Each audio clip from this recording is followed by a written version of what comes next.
This call is being recorded.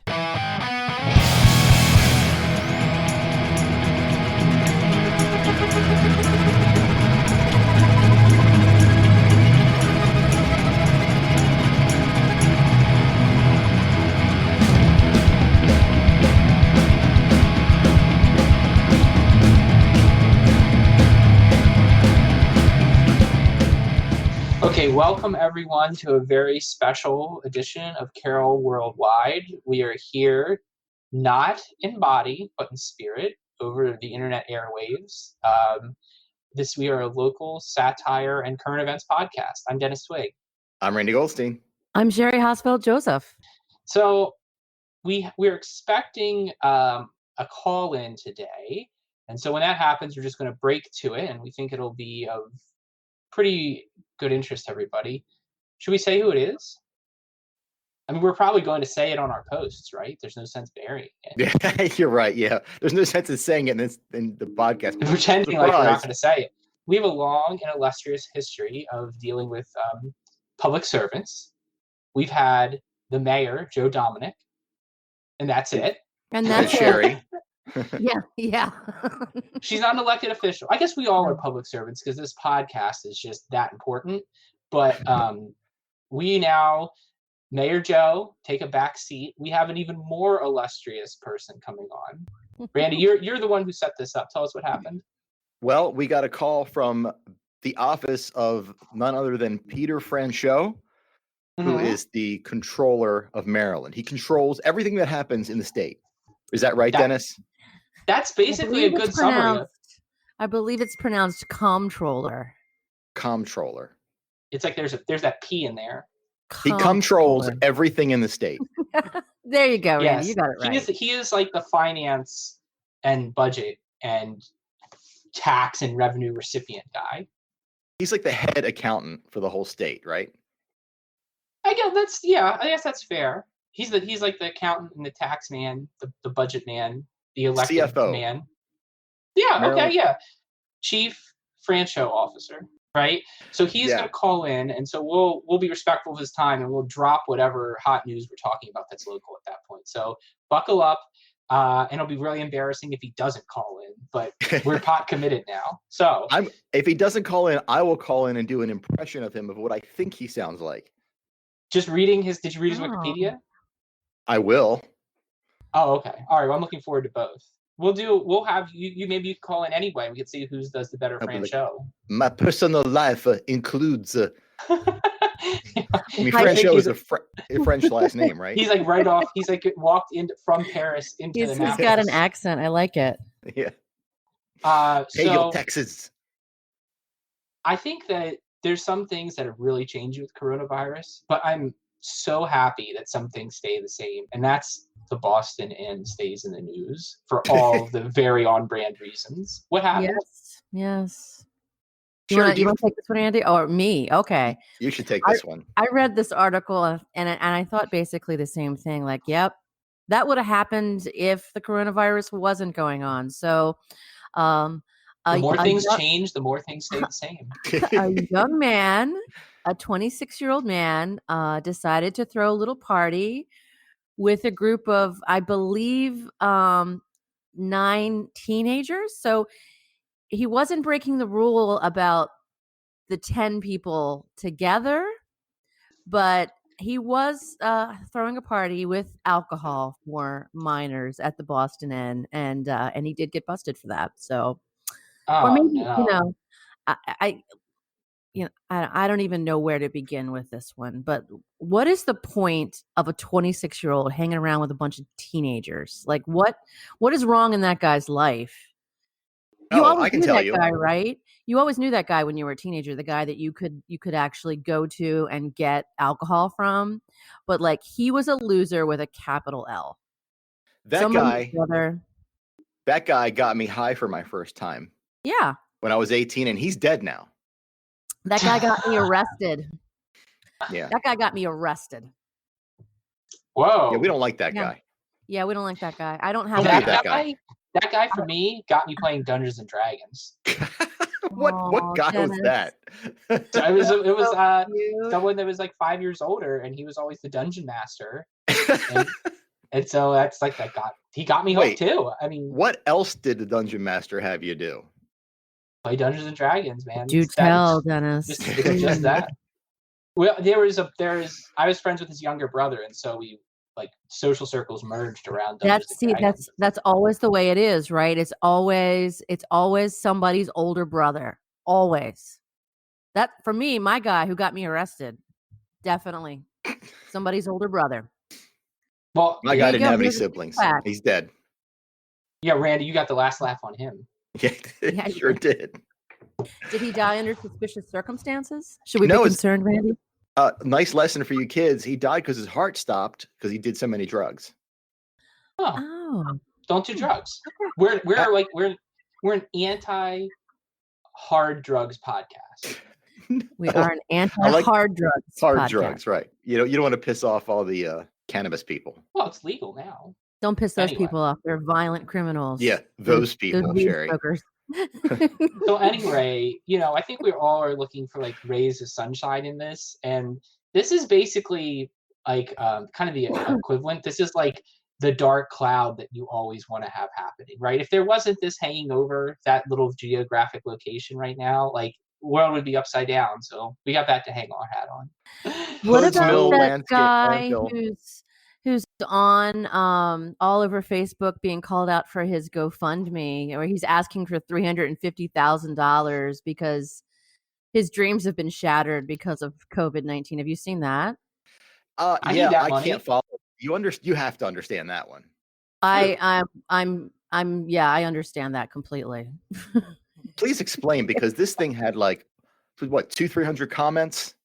Yeah, this guy's in big trouble. I guess he's been reported to GoFundMe a couple of times, and he's actually saying that he and his wife have both tested positive for COVID-19, and because of that, their dreams have been shattered of their auto import business, and they immediately need $350,000 in order for their dreams not to die. So we're all supposed to, give money to this asshole who, first of all, doesn't have COVID-19, nor does his wife. There's no proof of it. I know, it's shocking, isn't it, Dennis? I can see the look of shock and dismay on your face. Dennis stroked him a check earlier. You shouldn't have done that, Dennis. Yeah, that's me. That. I mean, first of all, whose dreams haven't been shattered over the past 3 weeks? Really? I don't know anybody. I'm ordered to stay at home and watch TV. I think my dreams have been realized, not shattered. People are staying away from me. I can't interact with people. I wouldn't call this a shattering of dreams. Well, for the rest of us who are normal people, this has not been a good time. This has not been a good time. Yeah, I saw him get roasted real hard. Yeah, he did. And he's done this before locally. Yeah, he made up some bullshit story about how he's not counted into the Carroll County index of people with coronavirus because his address on his license is from Frederick. Okay, whatever. So is he counted in the Frederick County? Yeah, I don't know. I guess. Well, that was back when we only had 6 cases, which is right now. Now we have what? Not the case anymore. 1,500 or something, 3,000 in Carroll County. No. Oh, I meant Maryland. Oh. I meant just in my office. Did you go through with your COVID inoculation where you just got it on purpose? No, Sherry was right. I got everything but that. So. Oh, well, all right. Yeah. We all see. There's your dream shattered. Well, I can't urinate anymore, so that was something. Oh, that's fun. Yeah, super fun. I'm sure Peter Franchot wants to hear all about that. I'm sure he does. Don't talk about the urination. I think you're going to be a little surprised that he's not fresh out of Paris. Wasn't that a movie about some rappers? Fresh out of Paris? Yeah. Yeah. Oh, no, it was straight out of Compton? California. Yeah. Mm-hmm. Yeah, you got it now. We are the whitest podcast ever. So what else is going on? Birdie's Cafe is still open for carryout and curbside delivery. They are on Carroll County Eats or carrolleats.com. And now there's also another website called altgrocery.com. which was stood up because people don't know where to look where to buy food now because everything is sold out. But there are tons of little places around, like Wagner's and Miller's and Lily's on Brewers, Main Street. yeah. Brewers Market. Yeah, nobody knows about Brewers. Oh, Brewers is the best. It's a big shopping market as opposed to Shopping amusement markets.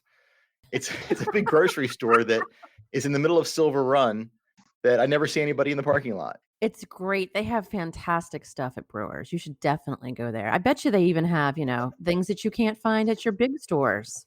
And there's a place, I think it's called Kenny's. Oh, Kenny's is great too. They have a great bakery.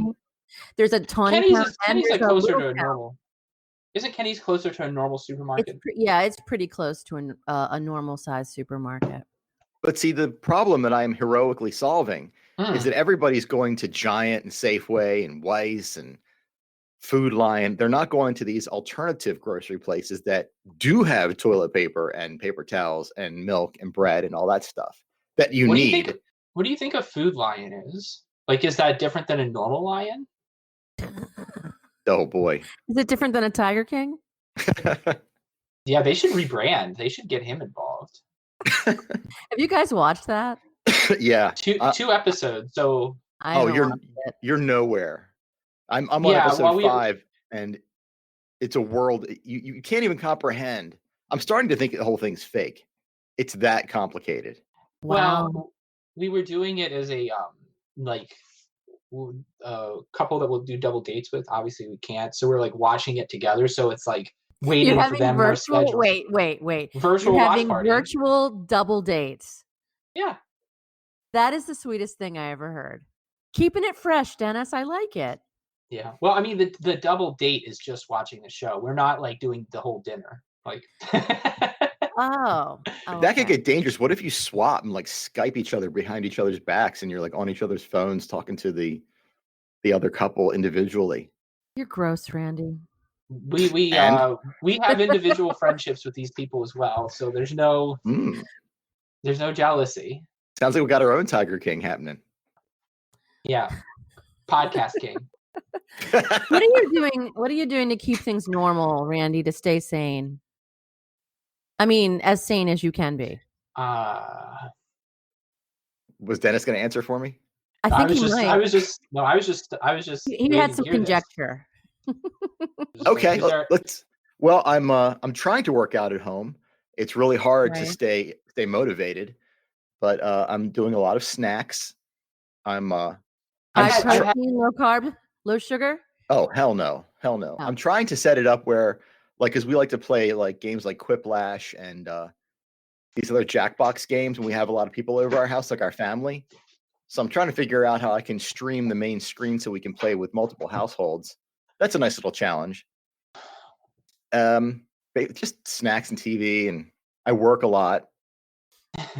You can work from home though, right, Randy? I mean, it's not difficult. I can. That's good. I'm not though, because I'm essential. I'm essential in 2 different categories, just so everybody knows. Okay. What are they? Communications and IT. Okay. Oh, okay. I'm essential too. How about we're you? All essential. Are you essential? Well, we're essential. Okay. Well, it's good to know that we're all essential. I am minimizing my stuff though, because just because you're essential doesn't mean you should flaunt it, right? Everyone's got to do their little part. So, you're working from home, Dennis? 4 or 5 days a week. I'm picking one day in the office to do some signatures and stuff like that, and then do a little bit of management, and then I'm trying to be home the other 4 days. And it's not ideal. No, it's not ideal, is it? I still have to come into the office, to do my job. It's true. It's hard to virtually make a coffee. Hey, if we get to that point, just hook you up to the web and inject you with information. It says coffee. But you could have self-serve coffee, and you could have you propped up on an iPad somewhere, where you can insult the people. Bringing insults, exactly. I would love to do that. Yeah. Oh. And you have cameras. That's true. I do want to do a little shout out though, because there's been a lot of local businesses that are actually supporting other local businesses like mine, as far as buying gift cards. And Ting, our awesome former sponsor came in and bought a bunch of gift cards from Birdies. They're going to start giving them away, and also Tevis Oil. So the local essential small business. Peter? Yeah, hi. Hey, how are you? That wasn't Peter Frampton, was it? You stepped on my joke. Yeah, no, that's very good. Yeah, I'm just like him. I don't have purple hair, and I'm not a zillionaire, but that's okay.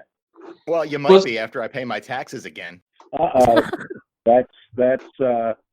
Well, fortunately, I've given you a 90-day zero interest loan to you don't have to file or pay until July 15th. But glad you have some money. So how has your life changed due to the coronavirus? Well, it's horrible. I mean, I'm in complete awe at the greatest nation in the history of the world being brought to its knees by a health crisis and an economic crisis that are just unimaginable. And without putting all kidding aside, I know that we try to keep it light, but this is just unthinkable what we have. Who knows? I don't really care who's to blame. But the issue is, how did we let this happen to ourselves? Well, I know that both the federal government and Maryland have rolled out some programs. What do you think for like local folks are some of the most important things to look into to keep themselves afloat during this time? Well, the most important thing for me as the chief fiscal officer is number one, I'm giving everyone a tax holiday for 90 days. So that allows you guys to keep a certain amount of payments that your businesses or your individually you would be sending to me. I really want you to keep those cash resources in your checking account and your savings account. Number two, we need to do the same thing for ordinary people and everybody, frankly, in Maryland right now. We need to take advantage of the fact that the private sector is completely aware that this is a crisis that's been put upon us through no fault of our own. And most of the banks that I talk to and most of the insurance companies and most of the auto payment finance institutions and I know the utilities and others, even if you have X amount of money and you're available to you to pay bills, I'm encouraging every Marylander to be their own strongest advocate and call your creditors and ask them for a 90-day payment holiday to match the tax holiday that they're getting. Does that mean that they don't have to pay eventually? Does a tenant need to pay a landlord? Of course. But 90 days, over the next 90 days, my strong advice is protect your cash like a mother lion protects her cub. Well, and what is that's a really good advice individually. Is Maryland taking any steps to protect its cash? I'm sure your budget projections are just totally changed in light of all this. Yeah, we could get 50% less in the sales tax revenues that we're anticipating in this fiscal year. So yeah, that reckoning is going to take place in a couple of months between the governor and the legislature as to what to do about the 20 to 25% drop in state revenues and equal drops in county and municipal revenues, and what we do to head off what could be not a recession but a depression. Well, I noticed that at the end of the abbreviated session. But could I just say, I'm not sure who asked me that question, but could I just add in there that that is a very, very secondary concern for me, the state budget and frankly the other government budgets. I am focused like a laser on small businesses and trying to figure out how to help you guys muddle through, and most of all, just the listeners to your blog, et cetera, helping individual Marylanders. I mean, there are 6 million Maryland citizens. There are 175,000 businesses. We're talking major impacts. God bless the federal government and state government for their programs. I can't figure out half of them, and they're coming fast and furious, and it takes forever to get the money out of them. But I think the relief efforts make sense. But what about the money we have right now? Well, this payment holiday, just on auto loans and mortgage loans alone, could keep $6 billion a month in Marylanders' pockets. Once again, I'm not some radical suggesting not paying this. I'm just saying, keep what you have. Let's be careful because we don't know how long the crisis is going to last. I think that's a really good point. Now, are you aware of are there any like grassroots efforts to organize that or anything, or is that just like people personally should do that? It's a perfect Carroll County issue because it supports the private sector because it's all voluntary. All I'm suggesting is we ask our creditors. Sometimes small, medium-sized landlords say to me, "Well, you're advocating my tenants not paying their rent." No, I'm recommending that your tenants get on the phone with you and that you do the right thing, which is give them a payment holiday. And the standard response from them is, "Well, what about my mortgages that I have to pay?" I say, good, call your lenders. Mm-hmm. And particularly if they're in Maryland, which most of them are, the Maryland Bankers Association has told me they are totally in support of that. As long as people communicate, connect, don't, ignore and act adversarial, just telephone, pick it up, and call while you're doing it, call your healthcare company too, because they want a lot of premiums. A long-winded way of saying this is a perfect Carroll County issue because it's the private sector acting in conjunction with, in partnership with the citizens and small businesses. And as you know, successful business people renegotiate their loans all the time. Even in good times, they do it. Because why? They have self-confidence, they have access, and I'm suggesting that right now the private sector financial institutions are more than open to folks calling and asking for a timeout. Well, that certainly makes a lot of sense. I know all of us, just sort of by chance, are business owners out here as well. One of the things, in addition to my financial stuff, is just the practical issues. What practical impediments have you had to do your job during all of this?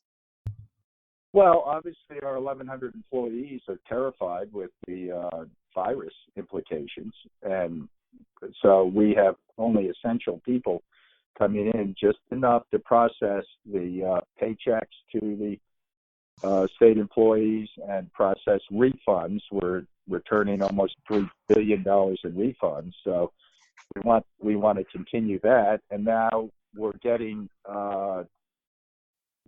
directions from the governor and and we're working in partnership with the federal government. We're going to be cutting hundreds of millions of dollars of checks to businesses and individuals based on some of the state and federal relief efforts. So, long-winded way of saying we have essential employees doing that. It's very complicated, very technical. We rotate in these employees because we don't want them to be exposed too much to the health implications. But it's hats off to them. They're our version of first responders because nobody quite knows what the health situation is because, as we all know, there's no testing.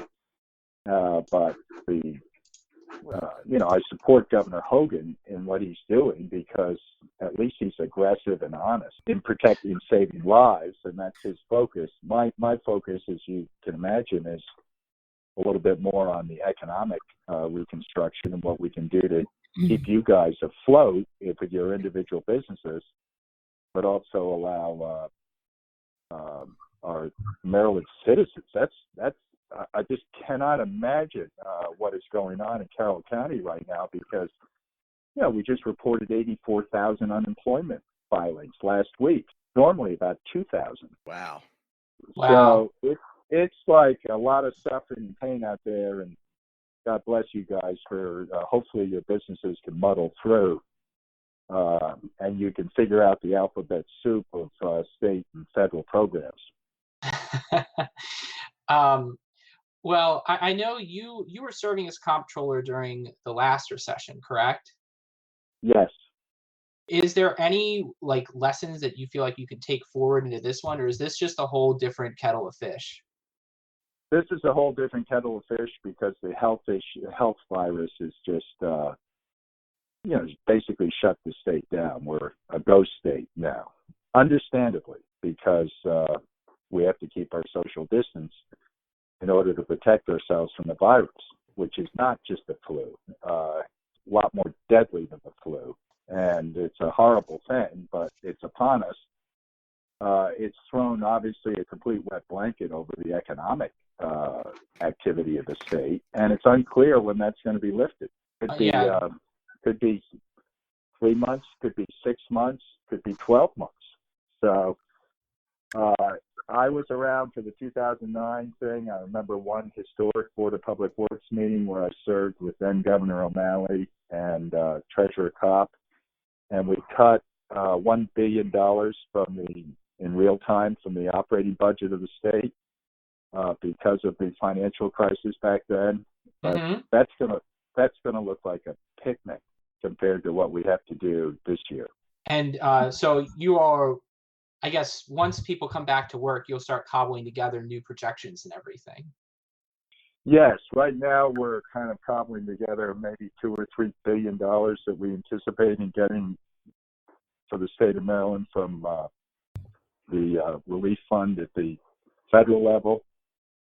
Obviously, that's temporary, so we're not unclear as to where that's all going to lead, and we're hoping we'll see some normalcy as far as the normal budgets, but we've identified enough cash to be liquid for, let's say 6 months, and combined with the federal $2 to $3 billion that they're going to give directly to the state and lesser amounts to the counties in Maryland. Well, so the I know state has enough cash to stay liquid. Yeah, it's amazing how much cash we have, and that is attributed to your God, solid budgeting.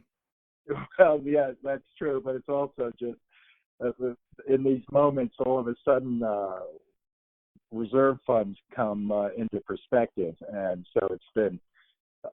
Thank you for giving me perhaps undeserved credit on that, but I'm glad to be able to report that there are some alternatives other than the rainy day fund, which I think will be drained probably completely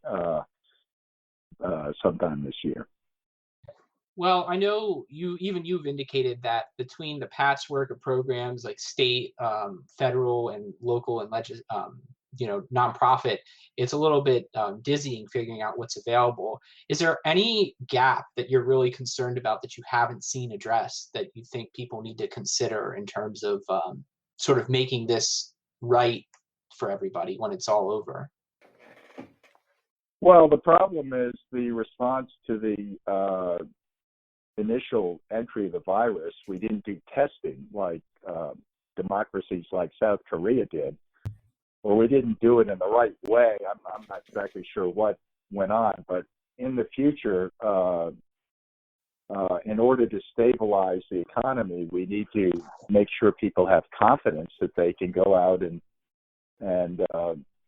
freely interact with the retail stores and businesses that you guys have. And I just don't know when that's going to happen. I mean, the latest I heard was that they probably will not be. There's a possibility we would have to have social distancing for some time.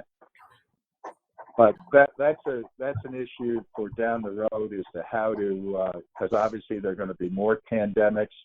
Obviously, somebody dropped the ball here on this one because, other countries like South Korea, I mentioned, have not had the kind of damage that we have. But from a global perspective and a national perspective, we're going to have to be better prepared next time. And I assume we will be, but that's not my job. My job is just to get through this current situation and make sure that, as I said, I'm a Democrat.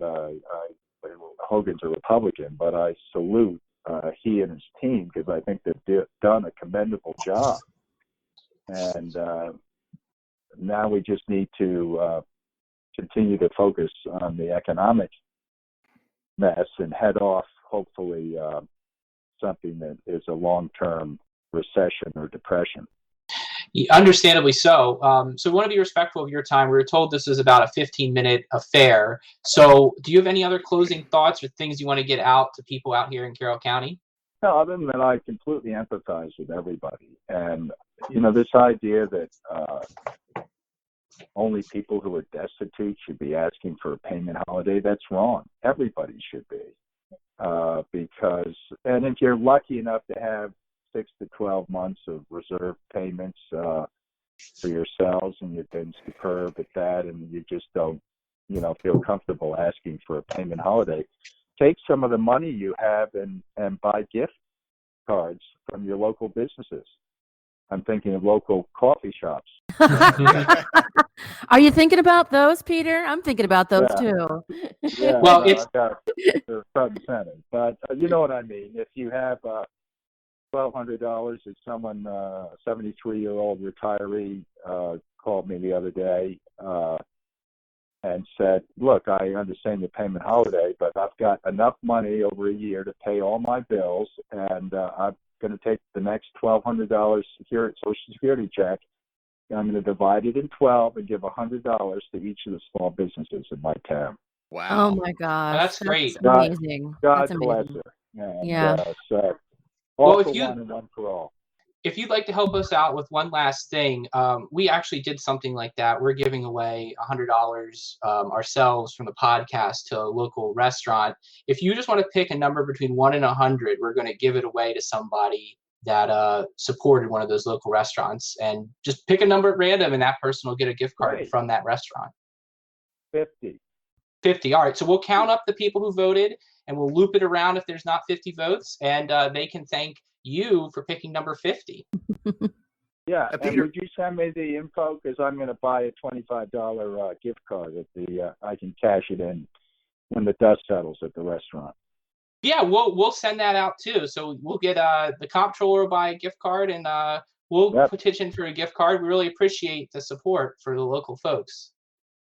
Give my best to everybody and tell them that we live in the greatest country in the world and the greatest system in the world, and we have a wonderful state. It's just that we somehow have this double whammy hitting us right now, and we'll get through it and learn lessons and prevent it in the future. Peter, since after I joked with you about not paying my taxes, 2 guys showed up in uniform and they're trying to put handcuffs on me. Yeah. Run, well, Randy, run. No, wait a minute. I'm off the clock. So one of you is a lawyer, though, right? Yes, I'm the lawyer, right? Yeah, I'm a lawyer too, but I'm what I call a public interest lawyer. I always tell people, in the public interest, I don't practice law. Yeah. What is the third person do? Sherry, hi. I have a coffee shop here in Westminster. That is still open. A coffee shop, and then there's a lawyer, and then there's a third person, right?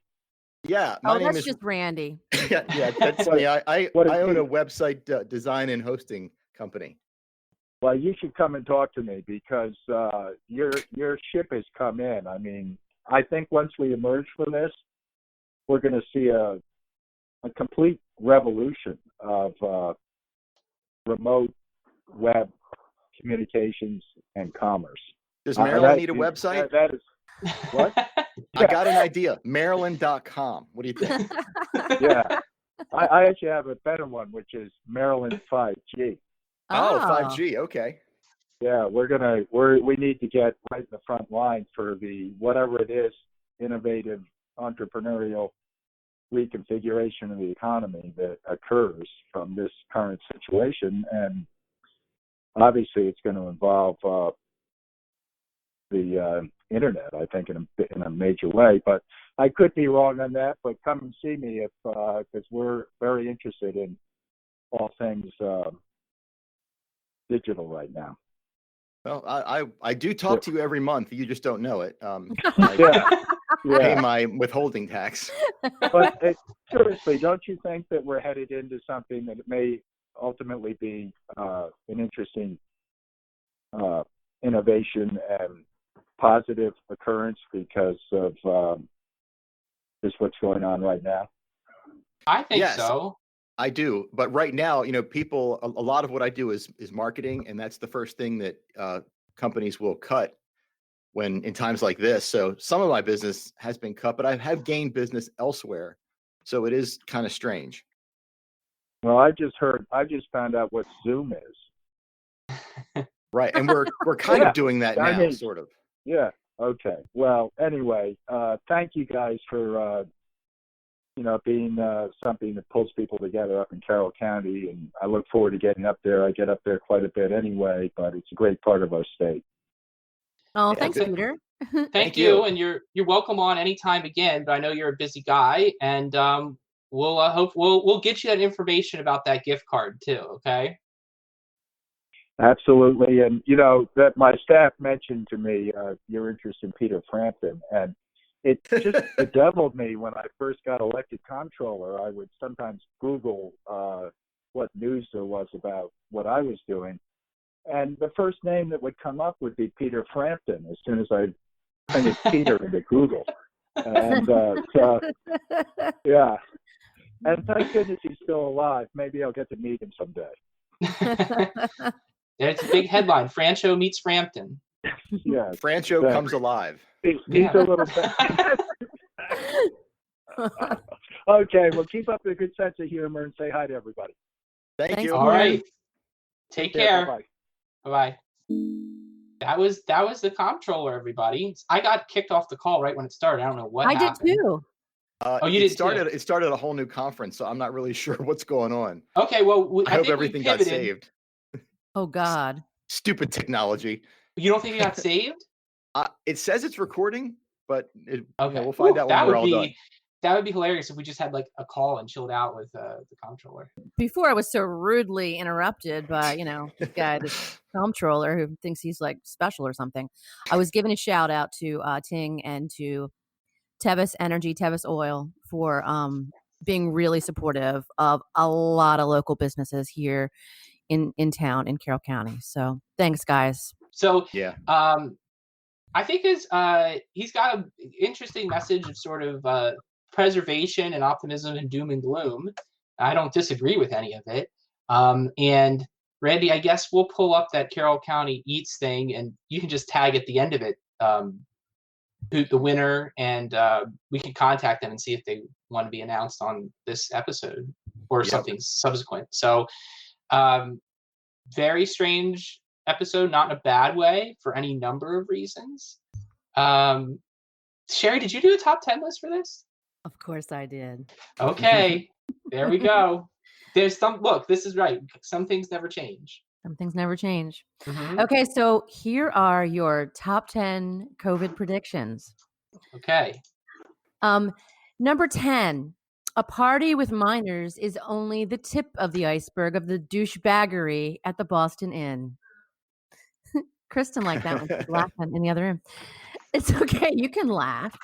9, the Eldersburg online community will be the first community to transmit the virus over computers. So many boomers. So many boomers. Number 8. They're that oh my stupid. God, Randy, are you coughing? Are you okay? Yeah. You made me laugh so hard I ingested COVID, but I got rid of it from my strong type O blood. Number 8, the raccoon will form an army and dominate us all. You stupid cunt. Hey, whoa. Has he been here during this whole interview? He was very polite. I think he lives at Randy's office now. Pats. Wow. Yeah, we can all agree on that. That ended up being a really smart position from him. He's a smart guy. Yeah, he's a genius.